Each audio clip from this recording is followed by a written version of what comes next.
Welcome, welcome, welcome.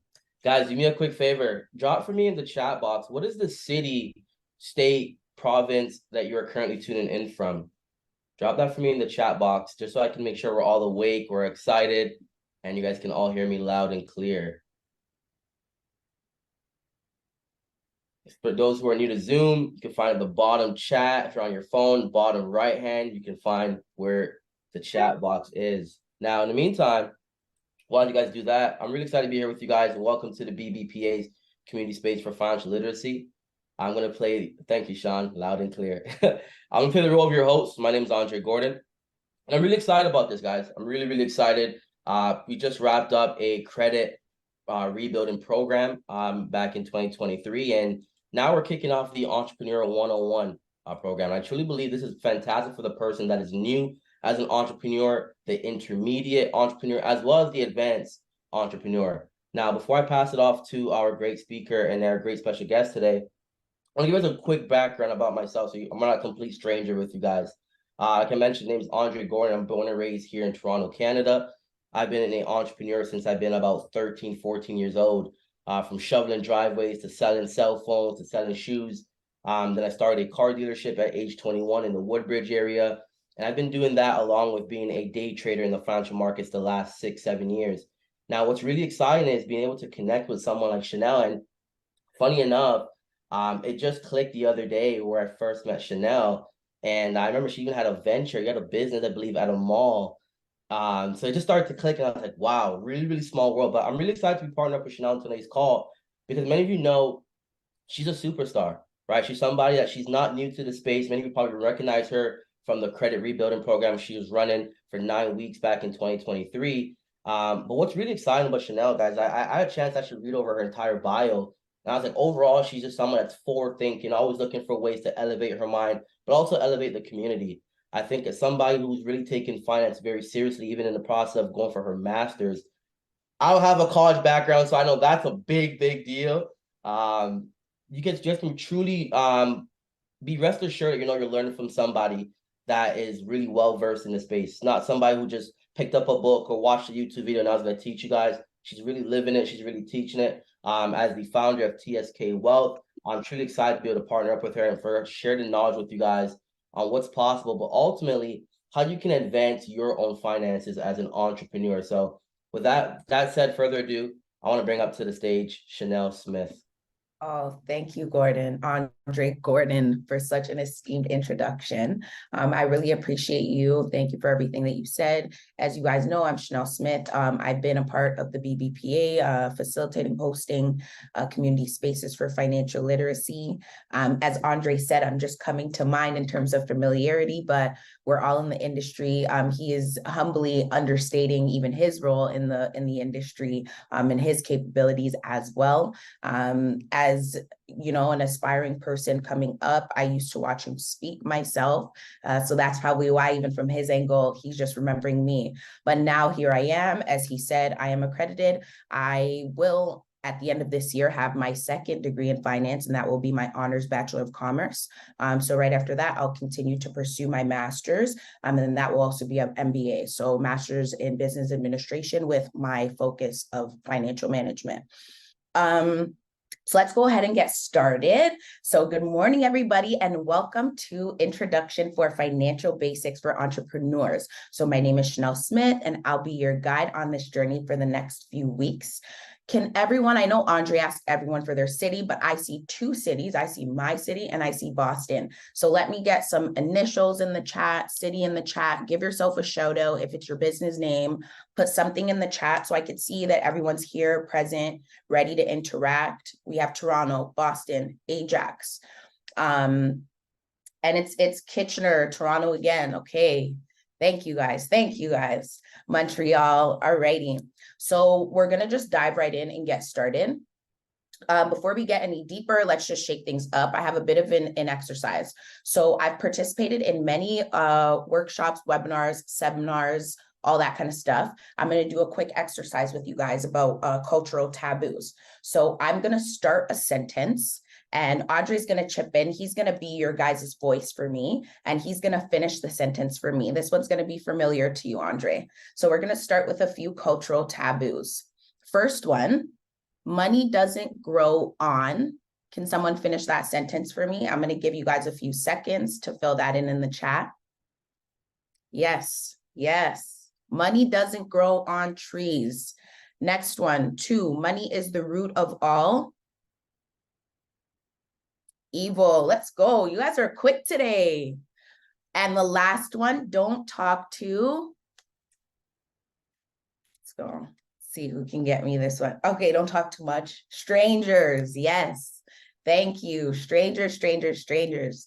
Okay, so we went through these because number one, you've all heard this one. Now we can acknowledge definitely that money doesn't literally grow on trees, but money indeed kind of does. Paper does, right? The resource for money does, meaning that there's kind of no limit, right? We look at these resources as natural resources. We know that money is an infinite resource. So there's enough to go around. There's enough for you, and me, right? Money is the root of all evil. We also know this is false. Is money the root of all evil, or is the lack of knowledge about money the root of all evil, right? So the misuse of money. And third, last but not least, is not talking to strangers. Probably the worst taboo we could have going into business and entrepreneurship is thinking that it's not a good thing to network, or it's not a good thing to meet new people, or that you should stick to just the people that you know, right? So these are 3 just main taboos, misconceptions to shake things up and get your guys' minds loose and just out of kind of our natural way of programming to think a little bit different, okay? So let's dive into the fundamentals of financial management. We're talking about basically the basics of business and business finance. So things like revenue, expense, profit, and loss, as well as assets, liabilities, and that kind of stuff. Can anyone provide an example of one of these things? So the 6 words I mentioned are revenue, expenses, profit, loss, assets, and liabilities. Can someone give me an example of one of these things in your business? Tell me what one of your business expenses are. Tell me what profit is.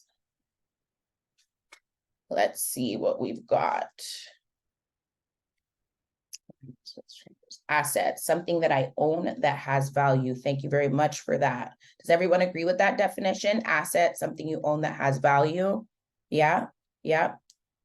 Yes, awesome. Can someone tell me what business revenue is?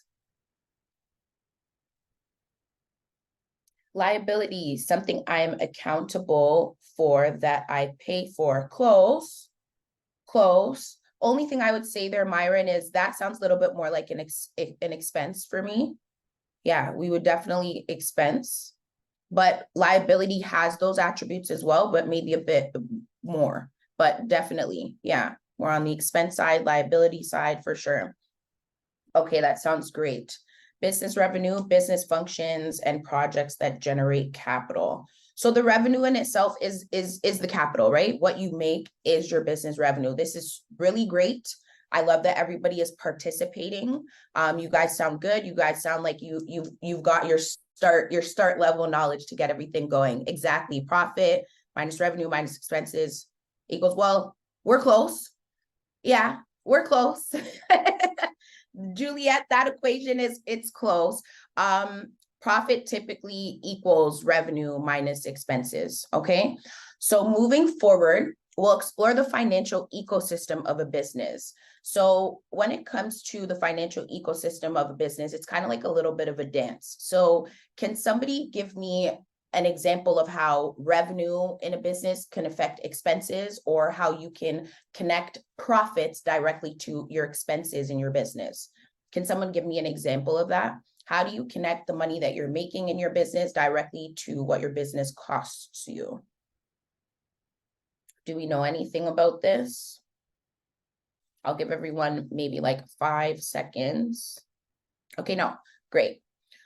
So this is, what do you mean costs? Awesome. I'm so glad you guys are asking these questions. One of the most critical parts of business, which obviously isn't really taught, when you and I don't knock anybody that doesn't have a formal education. I know lots of successful people that did not pursue post-secondary, but they're self-taught, right? So when you're learning business, one of the major things to observe is you want to make sure that all of your expenses and the things that you're taking on, cost of goods sold, these types of categorical things, connect directly to a profit. So what does that mean? That means not particularly margin. Profit margin is a calculation that you can make, but it means that you directly understand how it is that something that you're paying for business-wise is making your company profitable. The opposite of this kind of looks like people wasting money on advertising, but the advertising is ineffective and they're not actually generating revenue based on the people or the audiences that they're advertising to. That's a good example. Another example of this might be if you're attempting to get into, let's say, healthcare, but you spend a whole bunch of money on employee dinners or something like that. These are going to be things that expenses that you're taking on that are not directly related to the profitability of your business, right? However, let's say, for example, I'm a business owner and I say, I don't know, my employees aren't working very quickly at their computers. I found out that we've got this keyboard that's extremely easy to type on. I've got 3 employees, they're having difficulty typing quickly. And if they're able to type quicker, we're able to write more grants. And if we're able to write more grants, we can retain maybe 10 additional clients per month.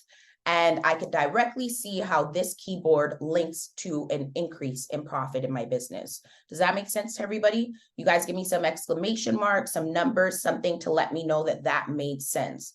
Yes. Okay, great. So that tells us, that helps us understand how we can relate expenses in our business directly to profit. If you're not kind of able to do this link, if you're not able to look at your expenses in your business and see how these specific expenses make your business profitable, then you have a bit of an issue, right? You've got to do some business level budgeting. Essentially focusing on minimizing expenses in all areas to ensure more revenue and exactly. So, and minimizing doesn't have to be the goal. You want to be linking. That's the best way I could put it, is that you want to be linking. So you don't have to minimize. Tons of companies, a lot of the most successful companies that we could think of, Tesla, Twitter, well, Twitter's not successful anymore, Uber, these kind of companies, they have high expenses. A lot of them haven't even broken even yet, but you want to make sure that the expenses, like the liabilities that you take on in your business, are directly related to profits. A lot of business owners make the mistake of making an entire business plan. It's got like a list of stuff that they need to acquire, a list of expenses, and they've got no idea how each of those individual things make their business profitable. So that's something that you want to make sure you're focusing on when it comes to like financial planning and project planning in your business, right? The ecosystem is understanding how one thing in your business has a domino effect on everything else. I hope that makes sense.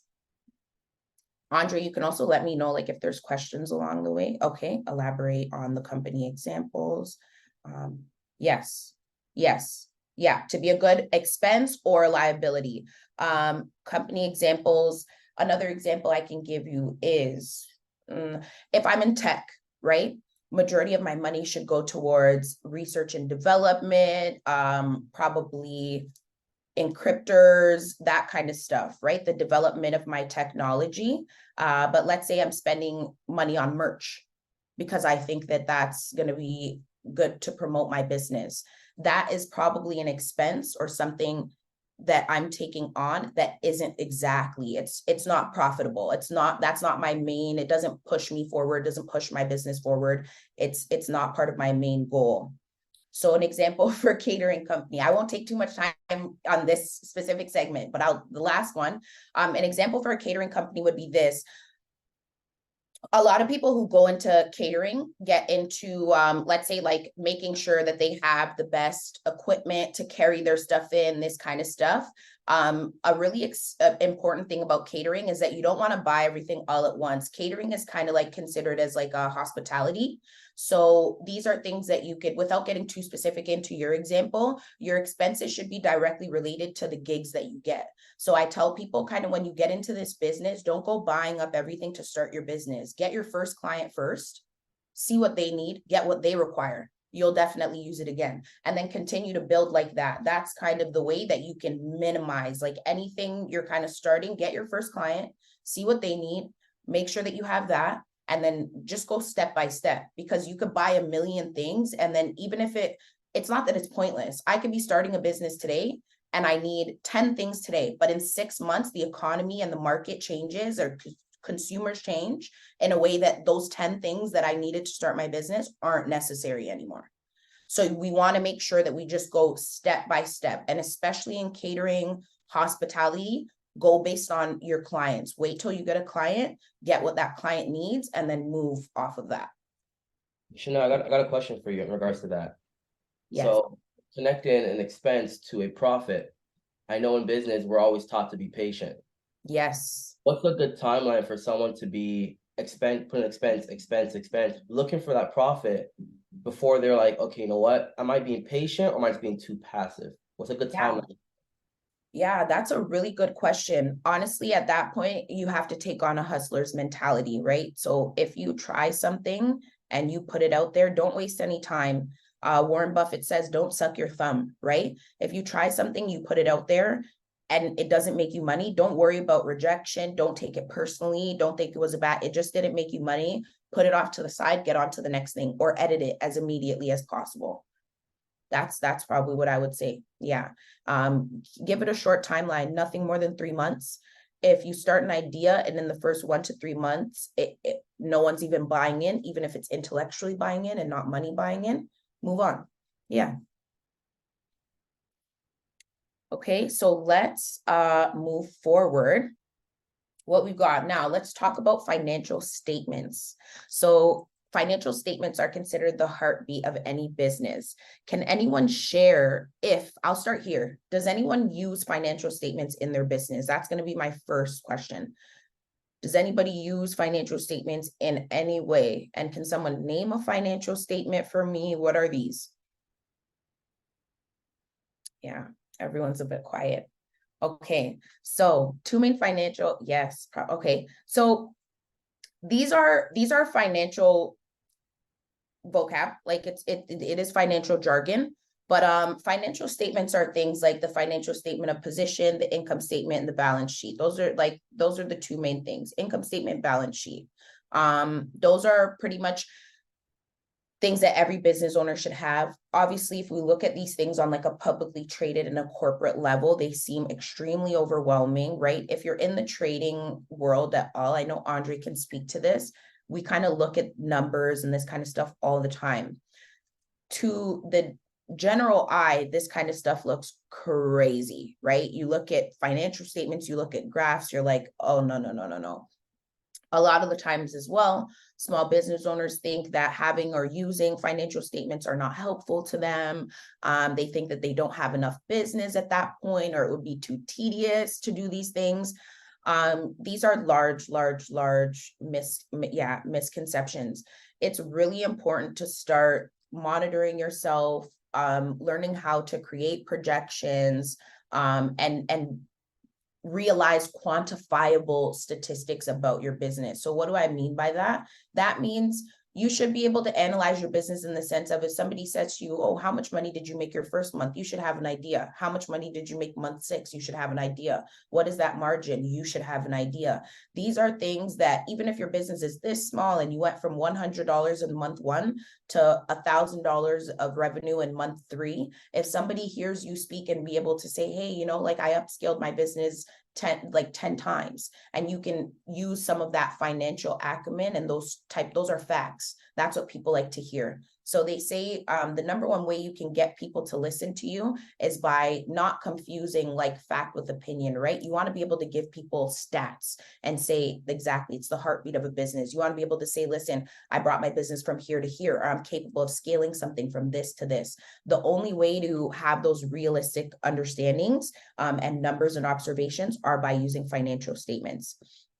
Okay, so can anybody tell me a little bit about a balance sheet?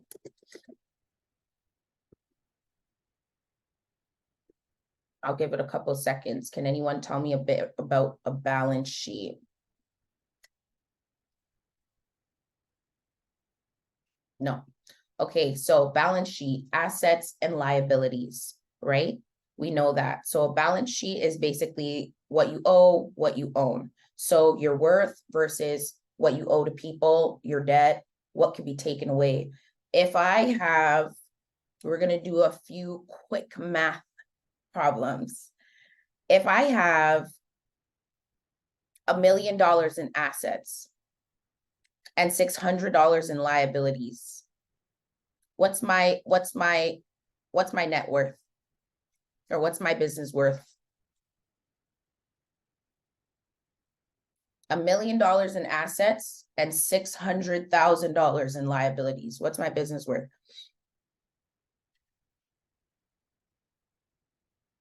Awesome. Thank you. 400K, 400K. Perfect. Okay. So let's shake this up a little bit. Okay. I've got $1 million business. I've got 500 clients, and they're all worth $20,000.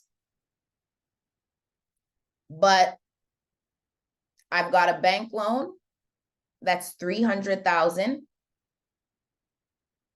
and we owe 400,000 to our debtors. Where does my business sit? Slow down. Okay, so I've got $1 million in my business.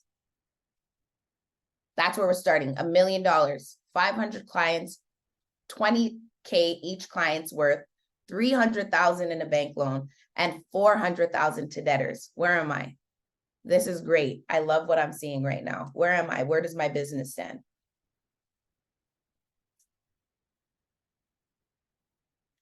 Give you guys a couple seconds to decipher what is value, what is asset to my business, what is liability to my business, what's my business worth. I know you guys are doing the math. So I'll wait until somebody gets back, and in the meantime, I'll continue. The reason for this exercise and the reason that financial statements are important is because that's how you keep track of this information, right? What happens in business is we start doing numbers, we start seeing lots of numbers, we start performing better, the company starts producing more, and then we just assume that the business is doing better and is doing well.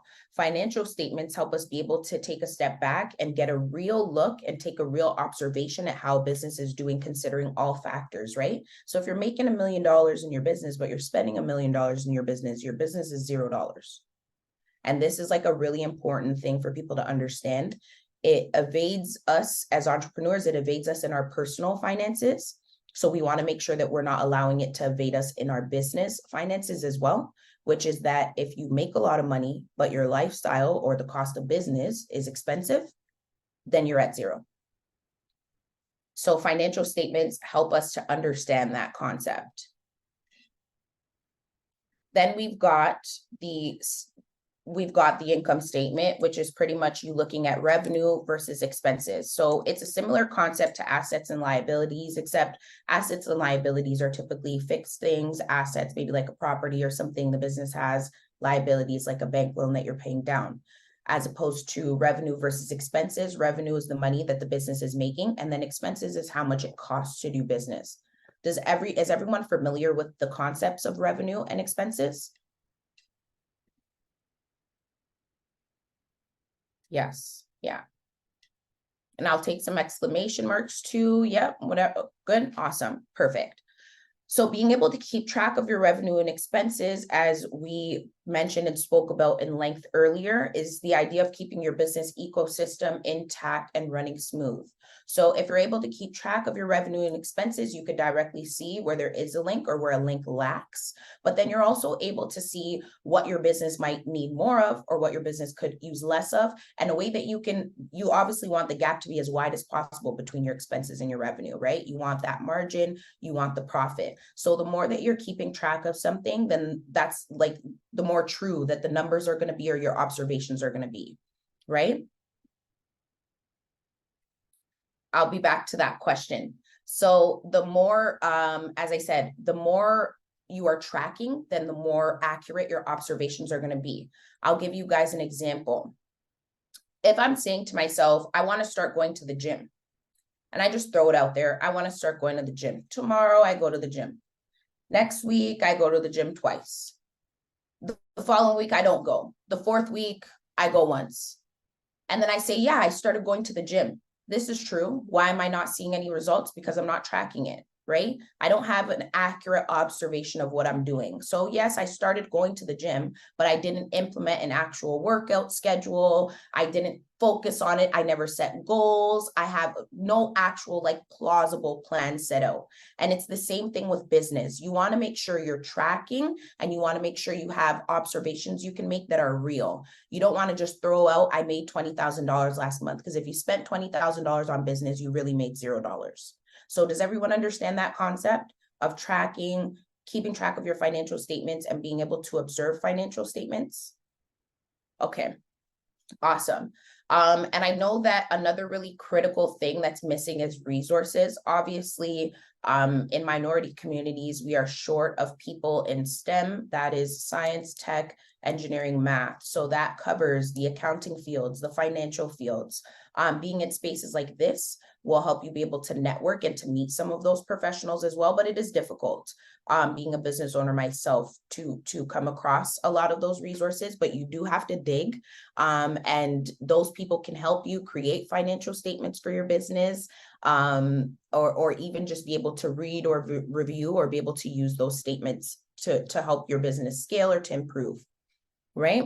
Okay, awesome, awesome, awesome. So we're going to get into budgeting. If there's no questions about the financial statements, do you guys have any questions for me about financial statements? One person says the answer is 10,300,000 for your equation. 10,300,000? I don't know. We have 1 million.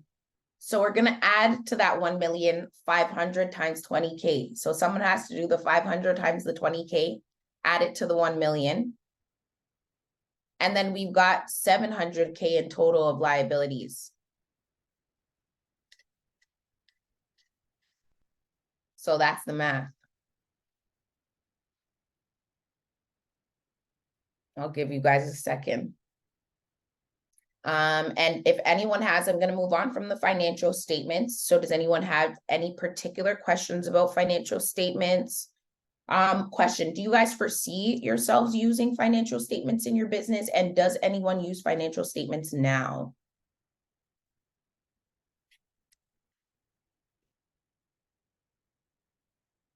I'll wait for some answers. Do you guys use financial statements? Yeah, Juliet says, yeah. What financial statements do you refer to, Juliet? And you can come off mute as well if you'd like.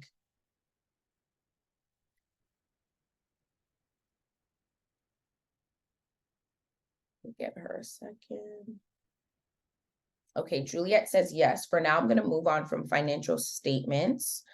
Sorry, Oh, they just allowed me to come off mute. perfect. So the financial statements we use is the revenue, profit and loss, and the revenue in our business. It's the hospitality industry, so we have to have that genre of financial statements to show off time, peak time, and it gets very intricate in regards to the low period to what you would make or what you would project for that period, and then the profit and loss might kick in at times, and then the income statements in regards to, again, those low and peak periods. Yes. Yeah, exactly. And I'm so glad that you mentioned that, the peak periods and the low periods as well, Juliet. And hey, thank you. Welcome back. Peak periods are important moments of like bear and bull, like trough and peak, those type of moments in your business, whatever terms you choose to use. You want to be able to observe those, right? You want to know, hey, we're coming into a time where maybe this quarter, the business isn't going to do so well. Okay. And how you prepare for that, if there are ways to prepare for that. And then you want to know too, we're coming into a point where business is going to be booming. Maybe we want to know how much of this we're going to retain, or where we're going to put this into the business, how we're going to treat these profits. So these are just ample ways, infinite ways that financial statements are critical in doing business. And my number one, I guess, last little point there is don't be intimidated. Be not intimidated by the idea of financial statements. Even if you just have a spreadsheet and you enter some formulas and you just revenue on one side, expenses on the other side. Give it a try and then seek help from there, right? Financial statements are really important. Jan says, I use balance sheets with fixed and non-fixed assets and expenses. Okay. Yeah. Typically, I would say when it comes to the balance sheet, we want to assets and liabilities.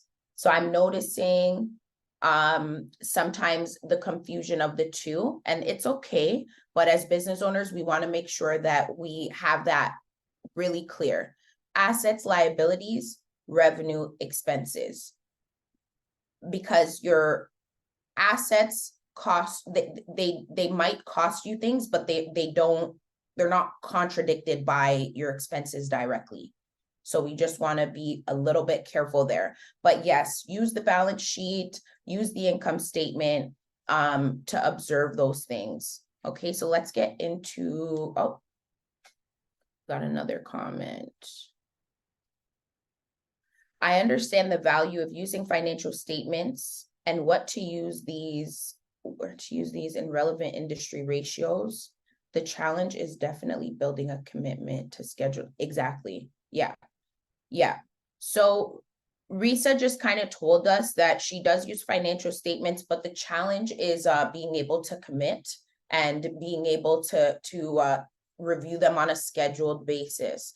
That's the main difficulty for most people. Financial statements are not visited frequently, right? It's kind of personally like checking your credit score. You want to maybe do it once a year, twice a year, if that, especially as a small business owner, that should be enough. As long as you're keeping track on a yearly basis, or maybe on a semi-annually basis, you can review your financial statements. Yeah. Alrighty. So budgeting is a powerful tool for entrepreneurs. Can anyone share a tip or a trick that you use in creating your business budget? Maybe this has been like a challenge that you've encountered, but someone share with me a tip or a trick that they use when budgeting for their business. Let's see what we've got. And don't be afraid to come off mute as well. It doesn't have to only be in the chat.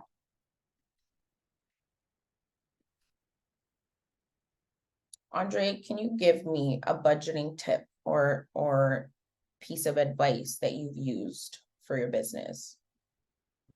I think the biggest tip that I can take from budgeting is always prepare for taxes.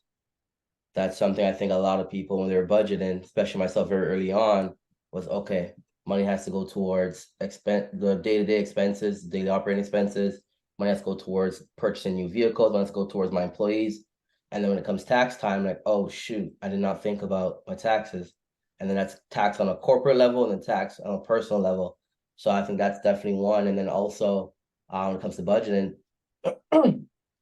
truthfully, what works great for me is just having separate banks and different bank accounts. I think a lot of times we try to, okay, put this into checking, this into savings, but it's like, hey, I think you should have a separate business bank account for your business expenses and your business thing. So that's my biggest tip, I would say, when it comes to budgeting for your business.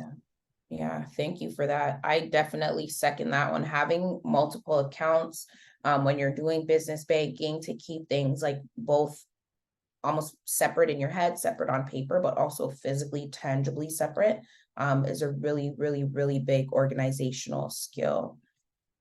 Let's see what else we've got here. Juliet, also account for HST and tax. Yep. Understanding fixed versus variable expenses. Thank you, Stephanie. That is a really, really critical one. So understanding fixed versus variable expenses in layman terms, basically that's an expense that's going to constantly occur. So you're going to have a recurring expense versus something that is maybe like a one-off or something that might change. So maybe 1 month it could be $23, but the following month it could be $53, right? It's not constant. And then we've got adding an extra 10 to 15% to the budget with changing prices of raw materials. Freedom, I would even like to hear from you on that if you want to come off of mute. This is a really important piece of information, especially considering the way the economy is heading.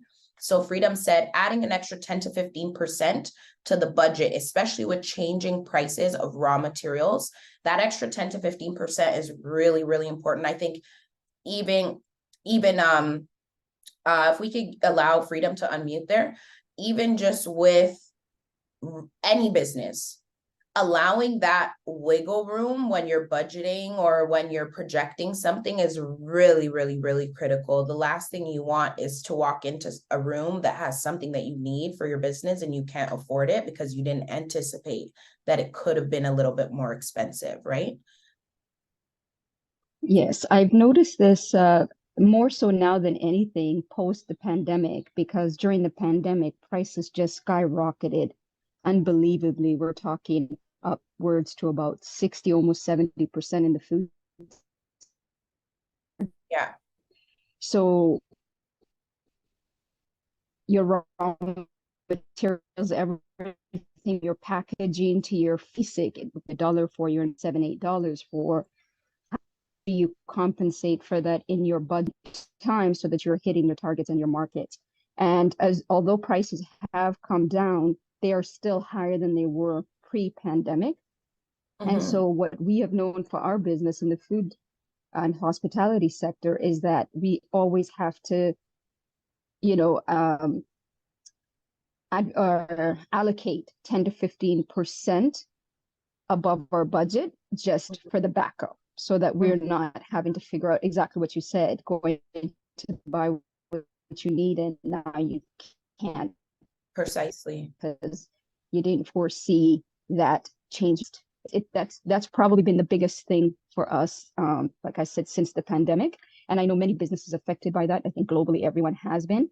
And so it's kind of made us where we have to be on our toes. So it's taught us a lesson for sure. Definitely. Thank you so much for sharing that. Yeah, I'm sure many entrepreneurs can relate. And that's why budgeting, once you start budgeting, it's kind of like one of those things in your life you didn't realize that you couldn't do without. Yeah, thank you so much for that. It's amazing. It really, it almost opens up opportunities for you because as Freedom mentioned, right, your possibilities are a little bit more narrow if you're not able to budget, plan, and project and predict. Right? They say failure to plan is planning to fail. The reason that type of too much. Okay. Yeah, we'll get to you, Jan, right now. So the reason that type of saying exists is because we can all attest to the fact that even when you plan, you're still going to have hiccups, hurdles, hitches. So if you don't plan, it speaks for itself, right? So we want to make sure that we're budgeting and that we're projecting that we may need wiggle room for things like inflation, things like changes in the economy, right? Everything changes day to day. Interest rates even change day to day. What we're being charged changes day to day. And then just to build on that as well, in terms of a little bit of business advice, also don't be scared to upscale your price, right? Like charge your value. If things are more expensive, things are more expensive. So oftentimes what we do as well, I notice minority business owners do this, like people of color and stuff very often. We think from like a consumer mindset. And we have to come away from that, almost intentionally come away from that. There's a really, really, really big difference between the way a consumer thinks and the way that a business owner thinks. So we want to know that if prices are going up and things are more expensive, inflation's affecting us, post-pandemic is affecting us, raise your prices. Raise your prices. People will be upset. There'll be a little lag, but raise your prices. Yeah. And then Jean, go ahead.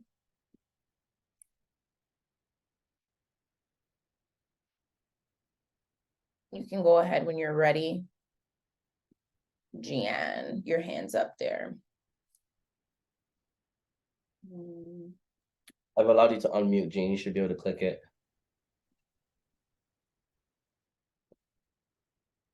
And then we've got a comment from Freedom. Freedom said, so true. We need to see value of what we offer and to charge accordingly. Exactly. She said it's not working for her. Jean, can we get Jean off mute?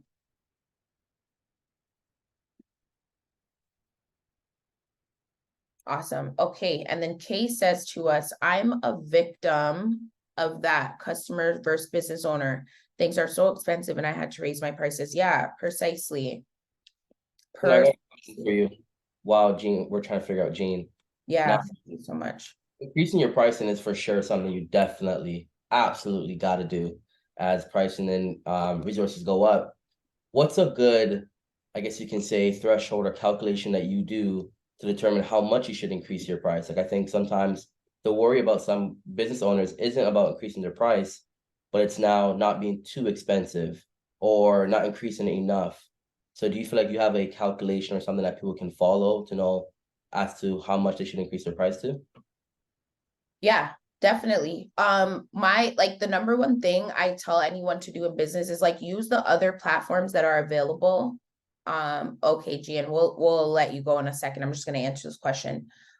Use the other famous platforms that are available to be able to understand like how you should be scaling your prices. So whenever we think of certain categories, there's like major players that come to mind. And if they don't, then Google it. But naturally, if they do, so like when I think of product, I'm going to go Amazon. So use these little platforms. They'll actually typically, if you kind of get into it a bit and you list a product or you pretend that you are, or sometimes they have search engines, you can enter that product and check what the market value is. So if you're in hospitality, similarly, you can enter like what that item or that product is and check what the value is. The only issue is when you're in industries like hospitality, creative and artistic industries, it's a little bit subjective as to what is of value. So you definitely want to make sure that you're honest with yourself about, you know, where your business is, what it looks like, what services you're actually providing. And exactly, service industry is another one too. It's difficult to have those definitive, quantifiable measures of scale as to how much, but you want to definitely make sure that you're checking the industry comparables. And then wherever the industry comparables are, depending on what your goal is. So now you have to look at it like this. And this is pretty important. If you want the answer to this, you probably want to take it down. The next thing you want to look towards is what is your goal? So do you want, and this depends on your industry and depends on what your business is. Do you want customers quick? Are you looking to make quick sales or whatever the case may be? Or do you want retained customers? Do you want to be able to hold on to your customers? That kind of stuff. That it becomes important because straight from there, you can tell, am I looking for more of a short term, push the product, get it cheaper? That's when you go price point cheaper. If you're looking for fast sales, fast customers, when you see industry benchmark, you go a little bit beneath it. If you're looking to retain customers, but you have to know your product has value. That's the main thing. If you're going to charge, your product has to have value. I could give this information, but if somebody's selling a bad product, it's not going to be applicable. So if your product has value and you're looking to retain customers long-term and focus on customer relations and that kind of stuff, then you go a bit higher. Because even naturally, the human psyche, the consumer psyche just feels like when they're paying more for something that it has more value. But again, from an investor point of view, even though it doesn't, but that's a whole nother conversation. So Gian, go ahead. We're ready to hear from you. Thank you so much. Oh my gosh, it was pretty crazy. Thank you. Welcome. Yeah, thank you. Great information presentation. So I just wanted to touch on as from the budgeting.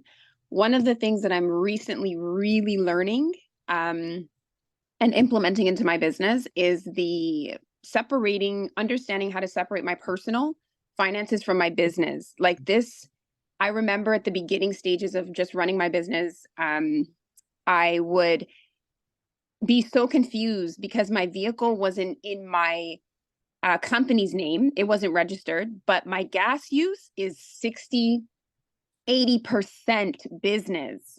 And so now I kind of slowed back and just trying to look at things to consider is like, what are the needs, the wants, the goals, the projections of the business versus and separate it completely from my personal. And in closing, and also I'm learning to find a better way of, I guess, you know, if you're self-employed, sometimes people think that the business money is your money. And this is a big mistake that I made at the beginning of my business. So now it's like, nope, we need to go back before you even get into budgeting, your mindset as it and understand your personal versus your business. Yeah. Yeah. Yeah. That was really strong. And sorry, am I pronouncing your name right? Is it Jian? Yeah, you know, a lot of people don't say it like that, but yes, that is how you say it. Thank Okay. you. Perfect. Okay, Yeah. so thank you so much, Jian. I think that's a critical point, especially small business owners. It's the first mistake, is that combination of, and you know, the economy, I never blame the system, but I will say the way that the economy is structured does make it difficult, that if you don't have access to this knowledge, then the information can easily be misconceived. So from a small business perspective, it's very, very easy, especially because small business taxes, proprietorship taxes are done in unison with personal taxes, right? So it's so easy to kind of just look at the whole thing like it's all in one. Probably one of the smartest moves I've ever made business-wise was incorporation. So to build on what Jian said, incorporation is the act of creating, right, a separate entity for business. It's the artificial human. So what that does is it already just kind of allows you to begin that journey of understanding that your business is a separate entity, right? And also, like Jian mentioned, things like putting your expenses in your business name and that kind of stuff. These are things people assume that because you have a business and because your business is profitable, and then you could put you can expense everything. Like, this became culture. Real, like when you're a real business owner, you know that yes, these things are possible, but also you're only expensing things if your business is really making money. You can't just write off a dinner if your business didn't make the money to pay for that dinner. So that's the way that it works, right? Something has to be making the money. And it's really, really critical to management and the sustainability of the business to separate your business finances and your personal finances. There's a really, of course, yeah, you can definitely ask the question once I'm finished this thought. There's a really, really key term in business. And I remember the year I learned this term. I have known it as long as you guys might think, maybe 2019. It was the idea of retaining in business, right? So what is retention? Profit retention. So essentially it's almost the idea of understanding that you're making money, but the money has yet to be made because there's still things that need to be done in your business. So the money has to be recycled back. So you are waiting to make that money to do so. It's already allotted. It's already been assigned. So if my goal is to be able to sell 1,000 units, but really I put out 100 units, then the profit I make from that 100 units isn't still profit yet because of retention. So immediately I'm looking to recycle that back into my business so that I can get to that 1,000 products that I want to sell. And then from there, I'm profitable, right? Okay. She said, okay. So those are just some small, like, little notes that you can remember finance wise. And then Jian, go ahead with your question and then we'll move on from budgeting. Go ahead. Yeah, the okay that I wrote is like, okay, like I get what you're saying. Okay, so my question is, one of the things, I've been in the vending machine business for 15 years, but recently, the last 3 years of that, I wanted to test run something which is an aspect to my business, my former existing business. Now, my question is, I said to myself, before I go and incorporate it and do all this stuff, I wanted to test and trial run it. So now I have these expenses or, stuff that I've invested into that business. Is there a way or resources or something that possibly you might know of that where I can go back and maybe, like, if I register today and finalize everything, all those expenses, can I carry it over? Can I, oh, okay.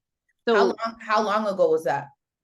I test trialed run it, which means I was collecting funds, like obviously selling product, 3 years ago. Okay. So what is it, like, this is always my question. What is it that you feel like you won't be able to do? What do you think the government or whatever being in whatever powers at bay, what do you think you won't be able to do? What's your fear? Oh, great question. My fear is, like, I hear my husband always saying, you got to get the tax right, situation, because now you have to go back and report all those things from 3 years. And even though, how can he's saying to me, like, you know, if you have all those gas receipts that you used for the vehicle, how could you justify that spending when your business was not registered? Yeah. So, okay.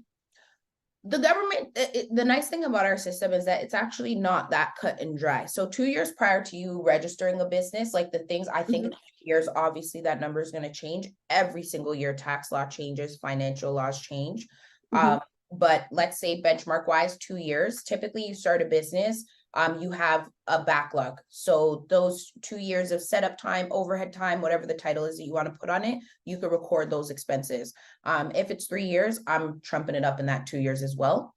There's a big, and especially being like a financial professional, a lot of people feel scared to tiptoe. I don't have to tiptoe because I can legitimately say this. There's a big difference between tax evasion and tax avoidance. The reason taxes are coming up, why are taxes important right now? We're talking about incorporating. It's because we know that that's what this is all about, right? Financial management is really taxation management. That's what everything comes down to when you're a business owner. So with that being said, you know, you could go back 2 years in expenses, chump up that third year in there. The way the government looks at things is like this, right? Government says to us, you know, I'll let you plan, I'll let you structure a little bit, but I won't let you plot and I won't let you deceive. So we have the right as business owners to be able to plan, make mistakes. You were proprietorship first couple of years, you're just incorporating now. Those last couple of years that you put anything into your business, completely, sure. Show it to us, it's legit, it's genuine, no problem. Government's going to accept it. If it was 20K, 40K in the last couple of years, no problem, right? That's overhead.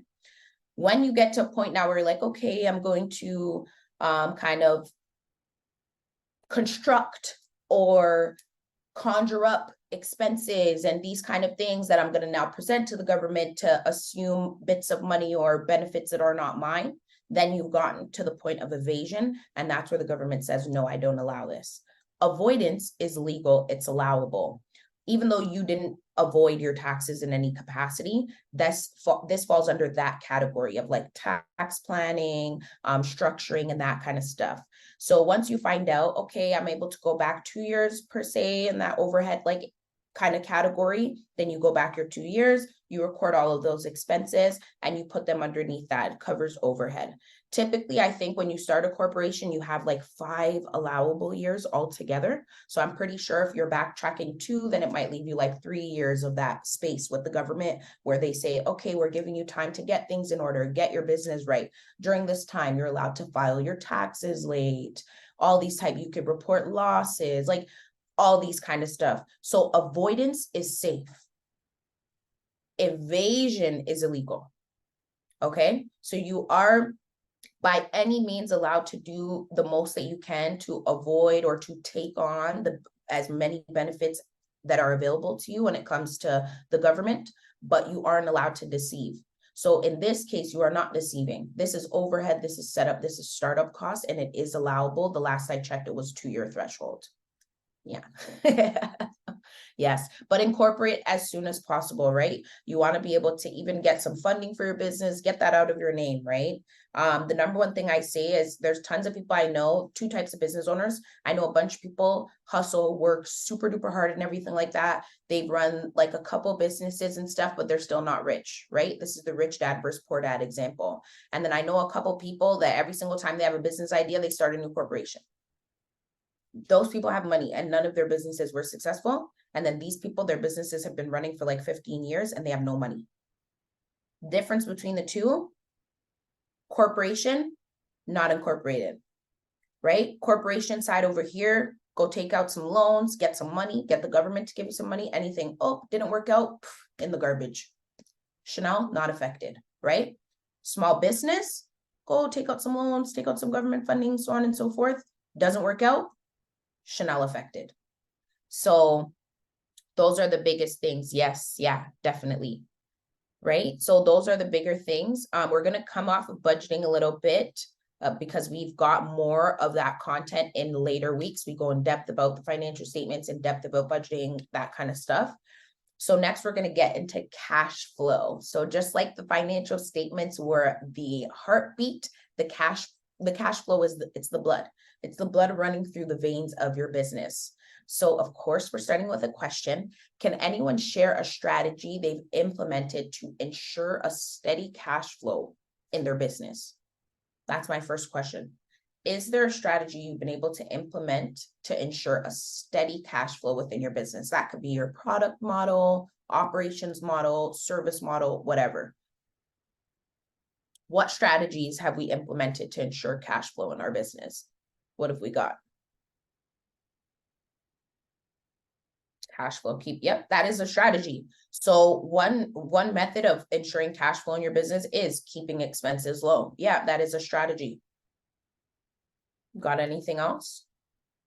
Andre, how do you keep the cash flow in your business?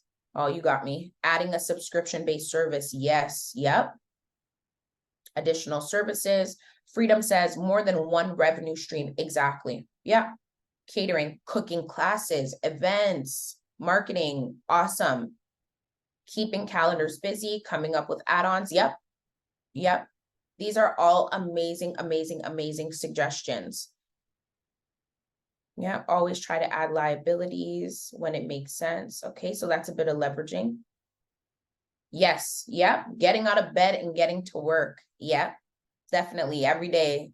Hustle $1 a day, that's cash flow. Yeah, adding retainers. Yeah, okay, yeah, for clients to secure you, 100%. Yep.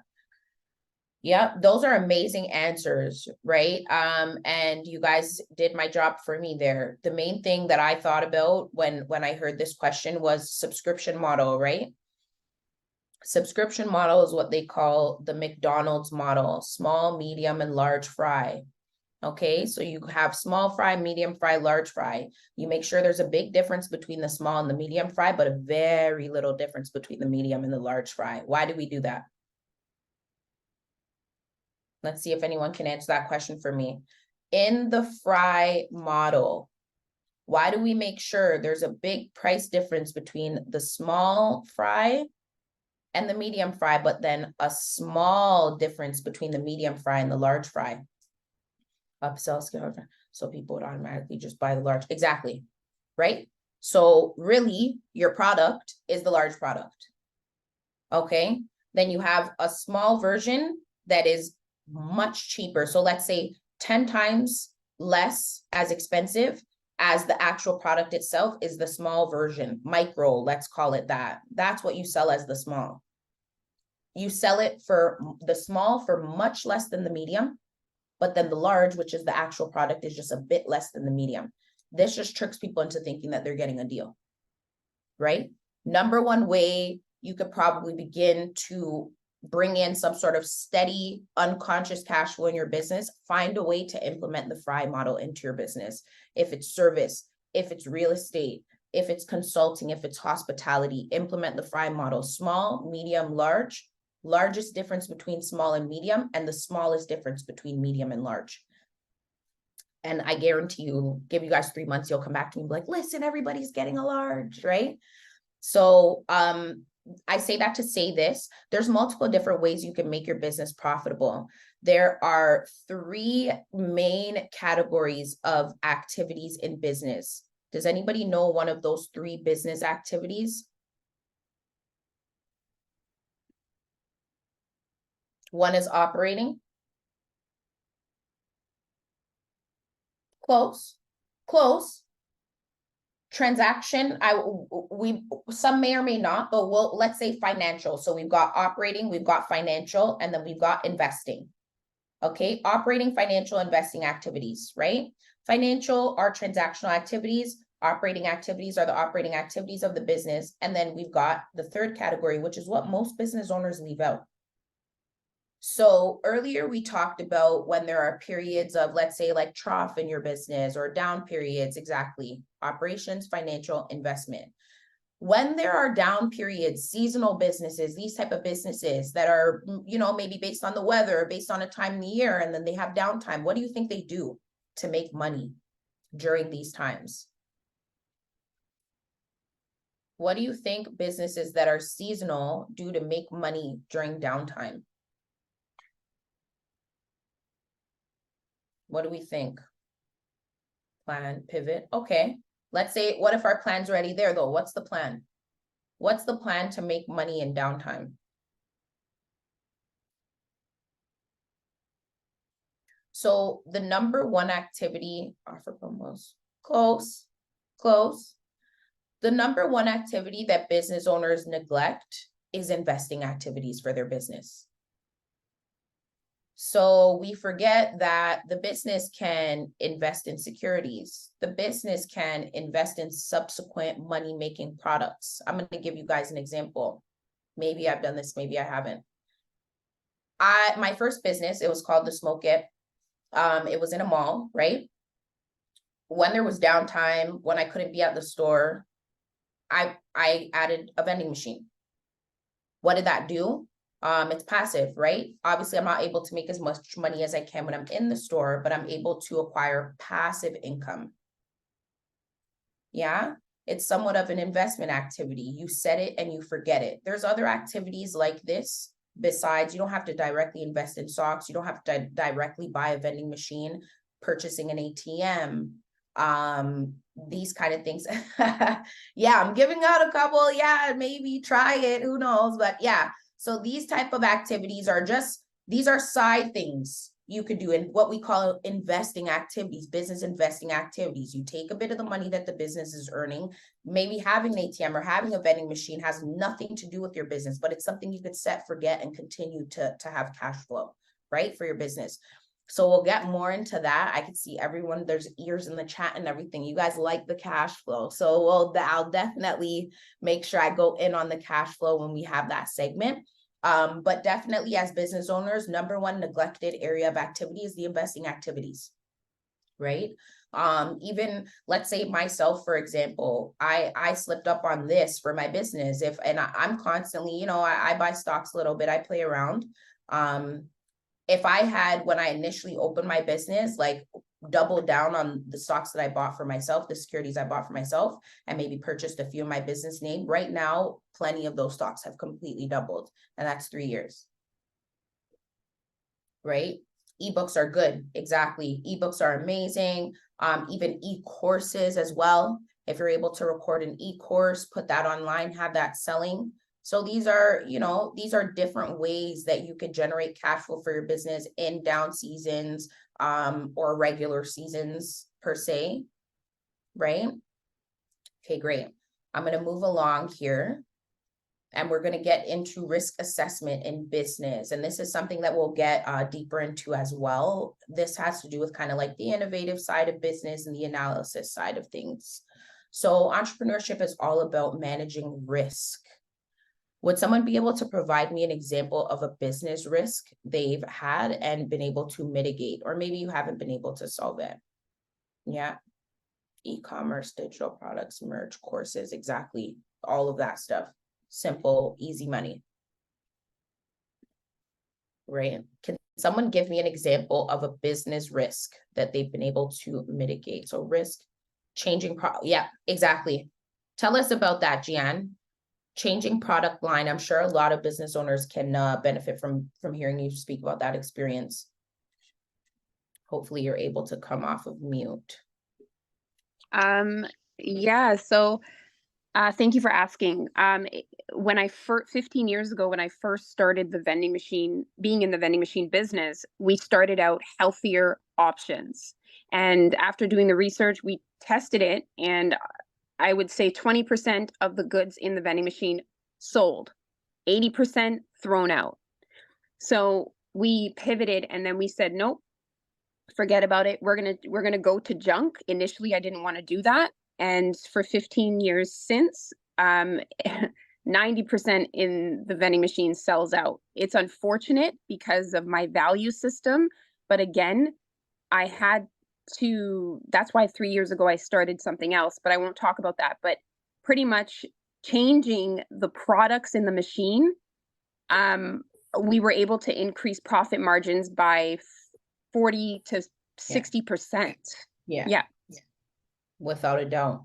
And then that's I'm so glad you brought that up too, right? Because that is one of the difficult parts about business is you begin to see stuff a little bit from the Wolf on Wall Street perspective, which is the understanding that sometimes you might have to give up the vision a little bit to be able to get what you need to pursue the vision. So it's the idea of understanding that I'm sure you probably still push wellness, health, and taking care of yourself in other ways. But in order to support that dream, well, it's not unfortunate. I eat whatever I want. But you know, maybe you had to give up that vision slightly, give it up slightly to be able to put whatever was selling in your vending machine, right? So that you could then have the money to pursue the greater goal. And that's kind of the humbling experience of becoming an entrepreneur. As you realize it's not as black and white as, oh, well, if you're good, just do good. And if you're not, right. So it's not that plain and simple. So I'm really glad that you shared that with us. And definitely, as we talk about risk mitigation, changing product line, or even as Gianna was saying, yeah, even taking just taking a risk and trying to expose your consumer base to a new product line is also definitely a real risk. Can someone tell me a little bit about a time they've encountered something like this and they've been able to mitigate that risk on their own? So mitigate, control, another word I can use for it, lessen, soften, these kind of things, solve. How were we able to mitigate these risk situations? Yeah, go ahead, Freedom. Come on the mic.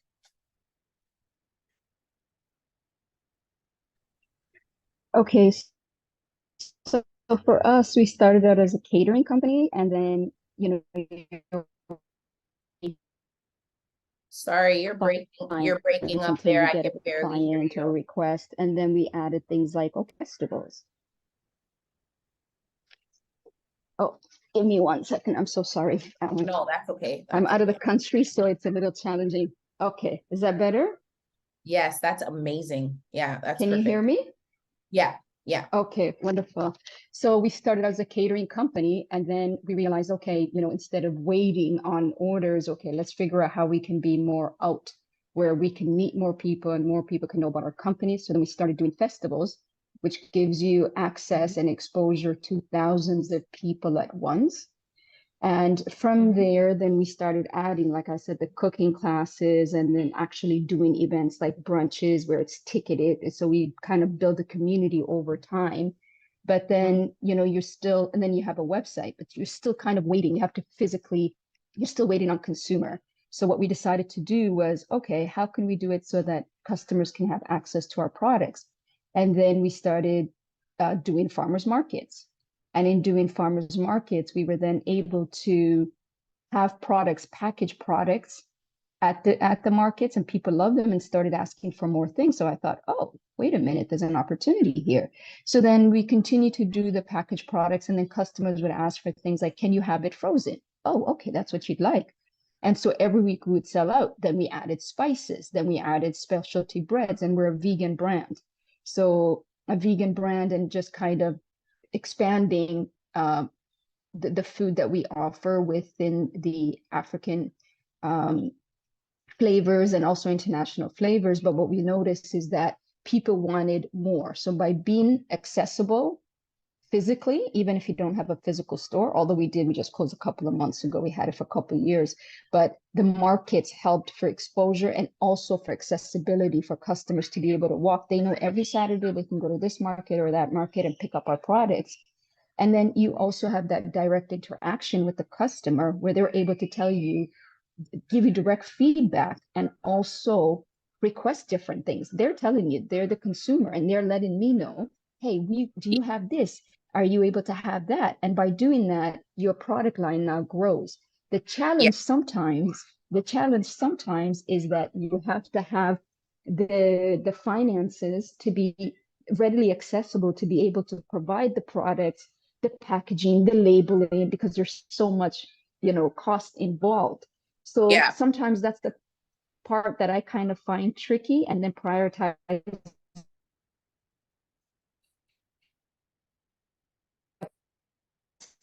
for this, for that. Okay, which is the having to have different streams of revenue to ensure that you can do the other things that consumers are asking for. And in being honest, sometimes that can be pretty tiring. Yeah, And it so is. now, I'm looking at the whole idea, right? And now I'm looking at the whole idea of, okay, I need to do some ebooks because customers ask for that, so that the ebooks is easily accessible and people can just buy them while I'm sleeping. So we're not having to do as much work, Exactly. because the hospitality and the food sector Exactly. is heavy work. It's heavy work, and I'm tired, to be quite honest. Yeah. Hence why I'm in Panama. Yeah. Yeah. Taking a little break. Thank you. Yeah, it's No, well I needed. It's been definitely years, understand that. Exactly. No, for sure. I think just in reference to what you're saying directly, as I mentioned earlier, especially when you're in hospitality, service industries that are demanding, you're going to want to put yourself, like, you want to set your business ecosystem up, right? You don't want to be working 100% of the time. So you want to be able to set other things up. I heard Kay mention this as well. And even though you're more in food, hospitality, Kay's in real estate, that kind of stuff, and there she is now commenting, you want to be able to set up multiple products. And people in service, because we offer services, we have time wrapping our head around this idea of product, but your service is a product. So we want to offer multiple services. If you do consults, you need to have a class that is for sale. You need to put a price on your speaking, right? Before I became like I don't like to say professional speaker, before I started publicly speaking, or let's say charging a fee or taking clients for these type of situations, or partnering up with TDSB, Boys and Girls Club, and that kind of stuff, you put a price on it. If you think I'm good, great. And if you don't think I'm good, don't pay the price, right? So you got to put a price on it. And then you offer different products, various products. Okay, great. So you can come and speak. What else is going on? Workshops, videos, tech, lessons, ebooks, e-courses, these kind of things, right? People, every single consumer consumes in a different rate. So even if you have one product, if you can make it accessible, because this is terminology now I'm giving you guys, accessibility is how you're going to reach your consumers, right? Now that we have these, it's very infrequent that people want to go out of their way for the things that they want. Otherwise, they don't want them anymore. So Gian's business, Kay's business, these kind of things. Yeah, these kind of things, right? Even if they really want her food, they won't want it anymore if they have to go out of their way for it. That's the average person. So as business owners, once again, separate yourself from the consumer. You're on one side, the consumer's on the other side. Most people won't go out of their way for things they want. They just won't want them anymore. So what you want to do is set yourself up where your products are offered in various ways, right? We learn from a lot of other successful business owners, tap into social media, save money. If you're not good at marketing, like, if you're not good at marketing, have somebody do it for you, right? Tafari Bailey was here for our session on credit, and he let us know, like, you don't have to specialize in everything. If you're not good at this, hire the person that's good at that, right? So make sure that, and that's where I said, we want to connect our expenses directly to our profits and our revenues. So this is a good opportunity for an example. I'm not going to go out and buy all the marketing tools for my business myself and purchase the platforms and this and that and the next. I'm not good at marketing. But what I will do is I'll retain the money and I'll hire somebody who's good at marketing. And I'll probably save money that way because they already know what they're doing.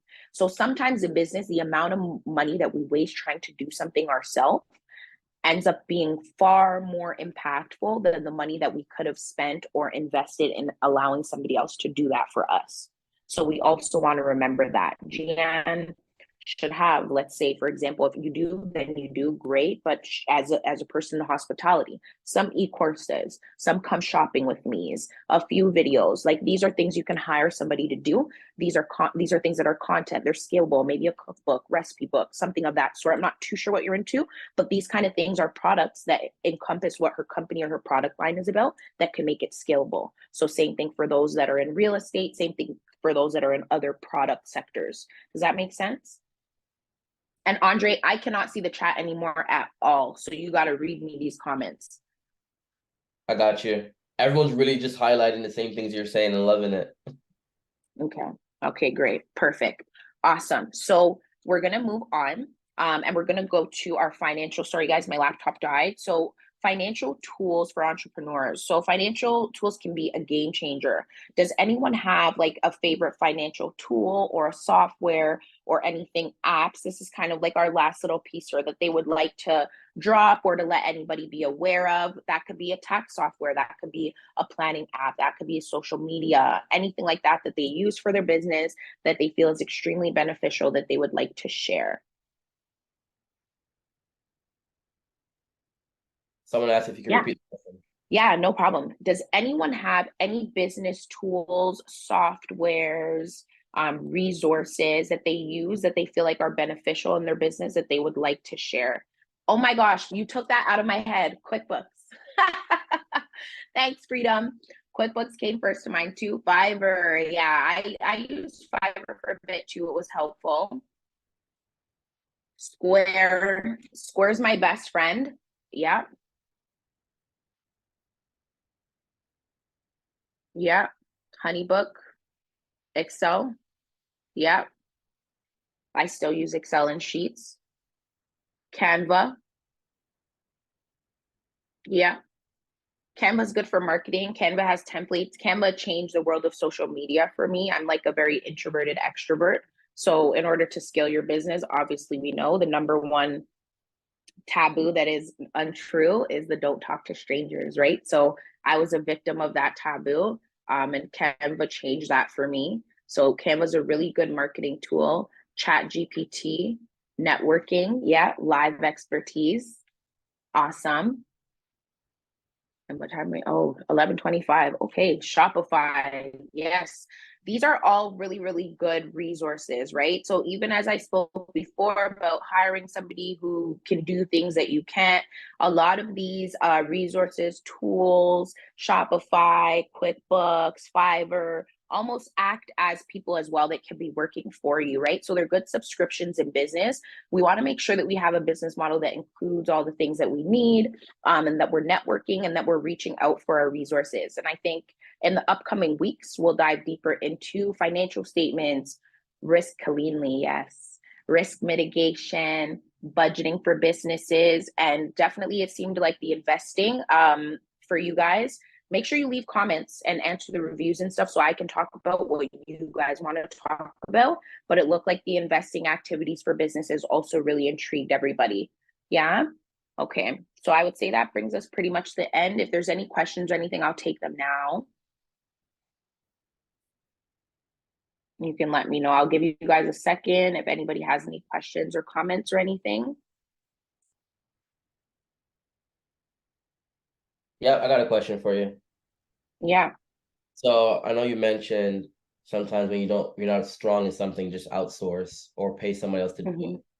That's been something that I've learned really early on. By the way, I'm sick, so I apologize, guys, if I sound away. Just putting it out there. I've learned very early on the day-to-day organizing of the finance and stuff is just not my game. I love the marketing. I love being out there, speaking to people, networking. So really early on, I said, okay, what can I do to outsource it? Do you feel at some point an entrepreneur should know the numbers of what's happening in their business, even if they know it's not their strongest suit? Or do you think it's just that completes, you know what, it's not for me, I'll get an accountant, bookkeeper to take care of that? Yeah. There's two answers. If you don't really care, like, and sometimes that's the case, like, and you don't have to care, right? Some people are just trying to upscale a business and they want to sell it. Some people are like, it depends on what your intentions are. If the business isn't connected to like a real social purpose for you or a personal purpose, it's not that serious. You just want it to be scaled up and then you want to get rid of it. Don't be concerned with it. What you don't know can't hurt you sometimes. So in business, if you're just looking to quickly upscale something and just make it appear quickly profitable in an attempt to just maybe make a quick sale or make some profit from it, then there's no need. However, in a general sense, the average business owner, yeah, even if you do have somebody else taking care of your finances, you definitely want to be all up in there. That's when you get into different issues now, like embezzling, skimming, like these kind of things. And it is extremely easy for accountants and financial professionals to do that kind of stuff. It happens unfortunately too far frequent and in between. But yeah, you definitely want to keep appraised on that kind of stuff, unless you're just kind of doing like a throwaway kind of, most people are not. So yeah, you want to know about that. Maybe not day to day, but you want to know the monthly, the more money your business makes, the more involved you should be. So a lot of people think the more money that their business is making, then the more that they can just kind of shift things off to external users and external services. But you probably don't want to do that. The more that you make, if you make a little bit of money, you can watch it year to year. If the more money you make, you should be watching your money more frequently and your analytics and that kind of stuff. Yes, recap, short, discounted bookkeeping. Yeah. Okay, so when it comes to bookkeeping and that kind of stuff, you definitely have to get with a professional that knows your industry a little bit. So you can't just look for like an overall accountant. Sometimes you could go to a Softron or something like that. But to be able to maximize your efficiency, you're going to want to go to somebody who has a little bit of experience in your industry. This comes down to maybe networking. For me, I use a lot of interns, so I use students and that kind of stuff. If you're looking for a specific resource, you can reach out to me after the webinar, and then I can definitely provide some of those resources for you. We are going over the time though, so you guys can reach out to me, feel free. What I'll do is I'll drop my email in the chat.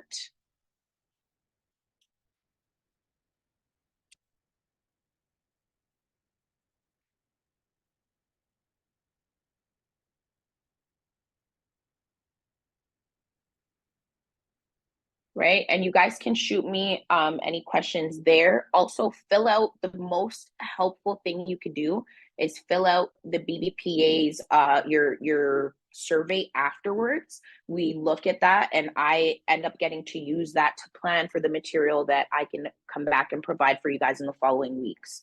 Yeah. Awesome. So thank you. My email's there. Shoot me off a quick email so we can be in touch and we'll do things that way.